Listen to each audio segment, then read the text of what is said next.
morning. Sorry to keep you waiting. I was getting further updates. I spoke with Governor Hochul of New York and Governor Murphy of New Jersey, and I plan to speak with Governor Wolf of Pennsylvania after last night's devastating storm and floods from Hurricane Ida, the fifth largest hurricane in our history. Record rain fell in these states. New York recorded more rain yesterday, the first day of September, than it usually sees the entire month of September. We saw more than 3 inches of rain per hour fall in Central Park. The United States National Weather Service issued a flood emergency in Manhattan, Brooklyn, Queens, the Bronx, Staten Island, and parts of Long Island last night. This is the first time that such a warning has ever been issued for the city. People were trapped in the subways, but the heroic men and women of the New York Fire Department rescued all of them. They were trapped. We're seeing the same story of devastation and heroism across New Jersey and Pennsylvania as well. For now, 11 people in New York and New Jersey died because of the storm. And I want to express my heartfelt thanks to all the first responders and everyone who's been working through the night and well into the morning to save lives and get power back. There's a lot of damage, and I made clear to the governors that my team at the Federal Emergency Management Agency, FEMA, is on the ground and ready to provide all the assistance that's needed. In fact, our FEMA Director Administrator, Deanna Griswold, was the Chief Federal Response Officer after Superstorm Sandy in 2012. She knows what to do. And last night, at the request of California Governor Newsom, I approved an emergency declaration for California for the Caldor fire, which is burning aggressively toward Lake Tahoe Basin and into Nevada. It's also one of the few fires that has ever burned from one side of Sierra Nevada's mountain range to the other. So far, it's burned more than 200,000 acres. Tens of thousands of people have had to evacuate their homes. The fire is threatening close to 35,000 structures, and more than 4,400 firefighters from the state and my federal team are working to contain and suppress this raging wildfire. The Department of Defense has trained and is deploying additional firefighters to support our ongoing firefighting efforts in California. This disaster declaration will help with evacuation, including sheltering and feeding for those who have been displaced. I want you to know, I've seen these firefighters up close. Their courage is astounding, and they're some of the bravest people I've ever known. I've known a lot of them. My heart goes out to them. My thanks is an abundant thanks for what they do. Now I want to provide an update on our efforts to help millions of Americans down south recover and rebuild from Hurricane Ida. We've been monitoring this hurricane closely and the devastation it's caused. To date, 6 deaths. About 1 million homes without power in Louisiana and Mississippi. While the catastrophic flooding wasn't as severe as it was during Hurricane Katrina 16 years ago, Ida was so powerful that it caused the Mississippi River literally to change direction, change the flow temporarily. The good news is that as a result of significant multi-billion-dollar federal investment in the levee system around Metro New Orleans, it held. It was strong. It worked. But too many people and too many areas are still unprotected and saw a storm surge and flooding that was devastating. We've seen the reports of winds up to 170 miles per hour. It's not been confirmed yet by FEMA, but 170 miles an hour, causing unimaginable damage with debris and down power lines, making roads impassable, and slowing response efforts to save folks and property. You know, the people continue to shelter in place. Tomorrow, I'll be traveling to Louisiana to meet with Governor John Bell Edwards, as well as the parish presidents and mayors and the local officials representing the affected areas. Governor Edwards encouraged me to come and assured me that my visit will not disrupt recovery efforts on the ground. That's what I wanted to be sure of. My message to everyone affected is we're all in this together. The nation is here to help. That's the message I've been making clear to the mayors, governors, energy and utility leaders in the region whom my administration has been working closely with over the past few days. Working with governors in the area, even before Ida made landfall, I issued emergency declarations for Louisiana and Mississippi to help us respond quickly. FEMA pre-positioned more than 4.3 million meals and more than 3 million liters of water and other critical resources in the region before it hit. We deployed more than 250 generators, and we're working to getting more into the area, especially to hospitals in desperate need of them. The Department of Health and Human Services deployed a 250-bed federal medical shelter in New Orleans and 5 medical assistance teams available throughout the state. Since the hurricane hit, more than 6,000 members of the National Guard have been activated in Louisiana, Mississippi, Alabama, and Texas, and other states to support search and rescue and recovery efforts. For those who have lost their homes, states have been working with the American Red Cross to open almost 50 shelters across the Gulf Coast. We know that there is much to be done in this response on our part. We need to get power restored. We need to get more food, fuel, and water deployed. I get hourly updates on the progress from FEMA well into the night, and we'll be working around the clock until the critical needs of the region are fully met, and we will meet them. Even as we tackle the core elements of the disaster response, we're also deploying new tools to help speed this recovery, things that have not been used very much in prior hurricane responses. Working with private companies that own and operate the lifeline infrastructure, like electricity and communications. We've used the latest technology to accelerate restoration of power and cell phone service. It's beginning to get back up, but there's a long way to go. For example, to minimize the amount of time it will take to get the power back to everyone, I've directed the Federal Aviation Commission, the FAA, to authorize the use of surveillance drones to assess Ida's damage to energy infrastructure, while ensuring those flights do not disrupt aerial search and rescue missions. Likewise, I've asked the Pentagon, the Department of Homeland Security, and the Department of Energy to immediately make available any satellite imagery they can help provide in assessing the extent of the damage. Drones and satellites can make the work faster by getting to the places that are most desperately in need. They can identify where the lines are down, map the damage, help get the transmission lines back up and running in all the parishes. But people, hard-working people, do the complicated and dangerous work.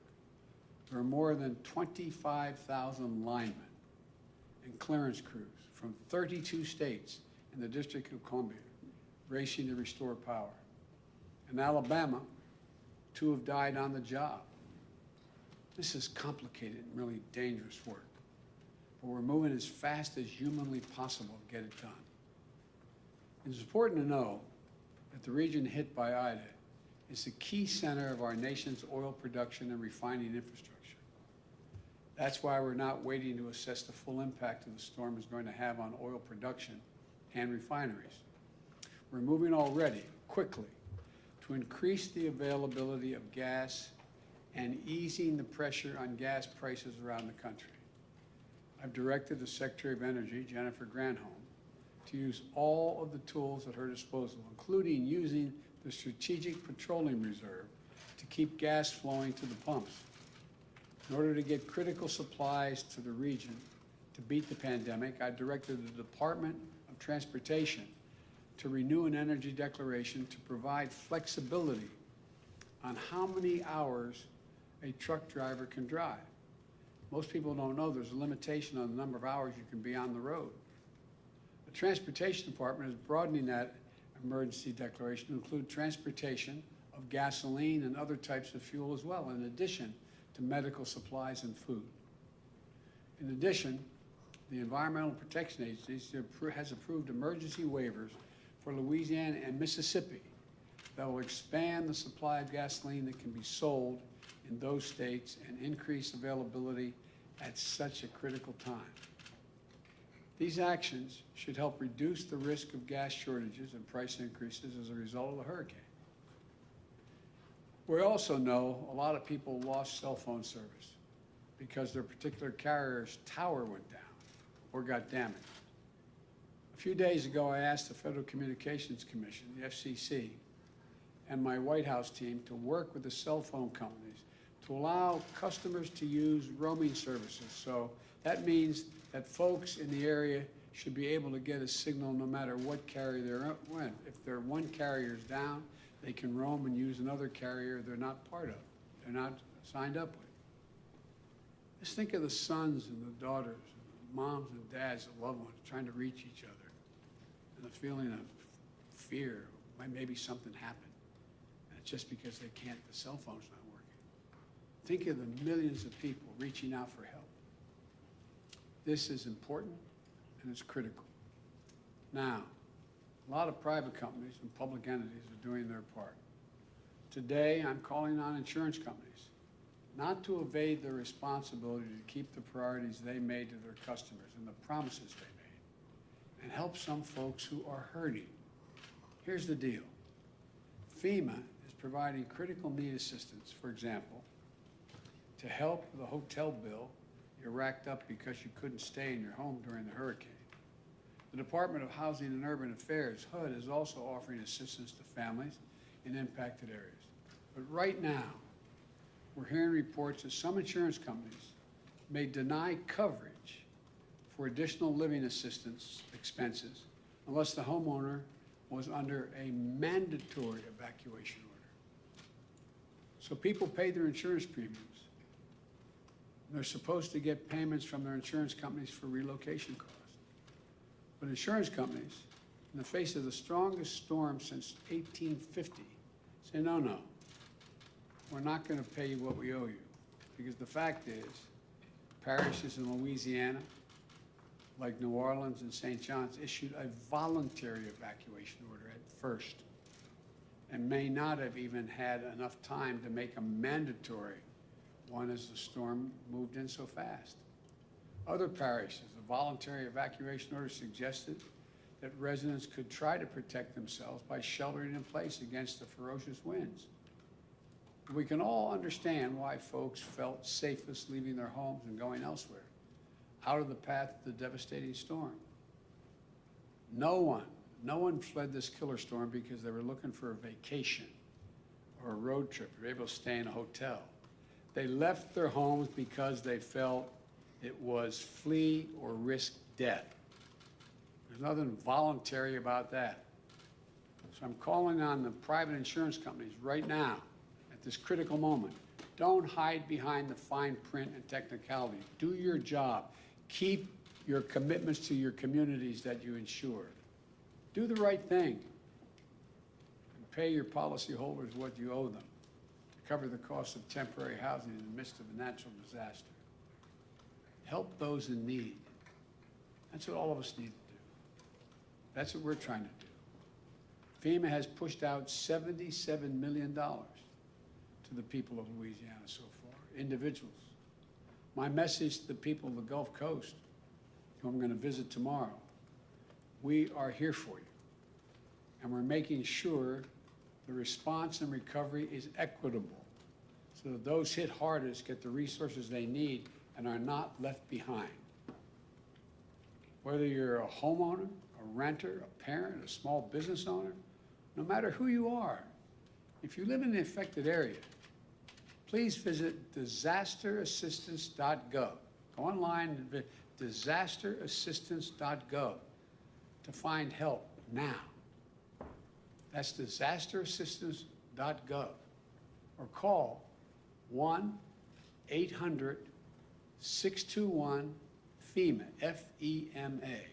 1-800-621-FEMA, F-E-M-A.